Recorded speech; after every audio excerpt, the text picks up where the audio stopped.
When a drunken, disgraced writer suddenly reunites with his terminally ill goddaughter, she tasks him with investigating a series of unexplained miracles at her family's country manor in The Hippopotamus. Hi, I'm Cinematic Magnifico of amoralcrackpot.com, and welcome to the Nightly Chill.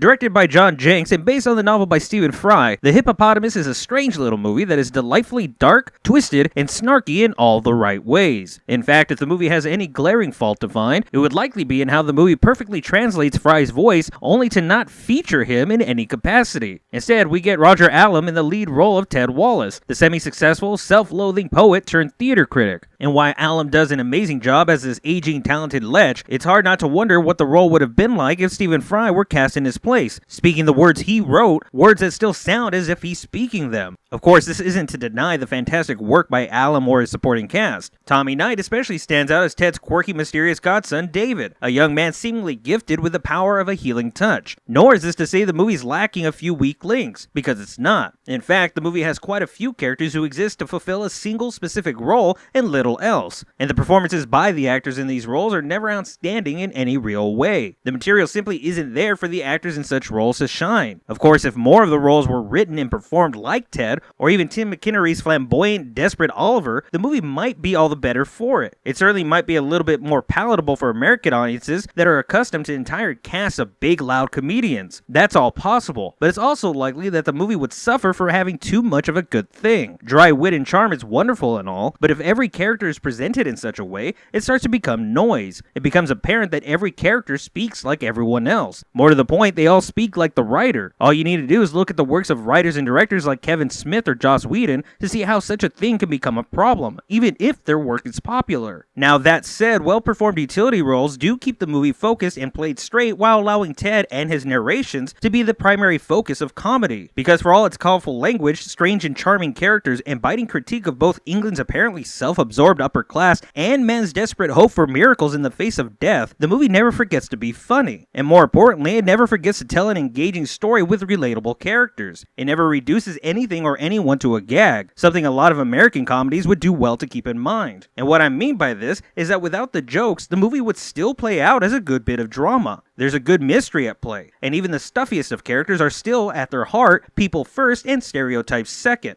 The humor simply alters the experience, perhaps even enhancing it in many ways. Alternatively, the comedy never exists to simply cover up any issues the movie might have with its characters, plot, or dialogue. Now, all of that having been said, The Hippopotamus isn't for everyone. It's definitely a prime example of the sort of smart, dry humor the British are known for. And as such, this might be a movie some of us in the States may have trouble with. This one isn't noisy, it isn't overtly wacky in any real sense, and it certainly isn't quirky in the style of Wes Anderson. Now, there are moments where the jokes go big, but even such things are restrained so as to keep in line with the rest of the movie. For those looking for something smart, witty, and wholly engaging, you would do right by yourself to chill with The Hippopotamus. But if you are up to the task of diving into something completely different from what you might be used to, this one is definitely worth adding to your queue and watching when you have the opportunity.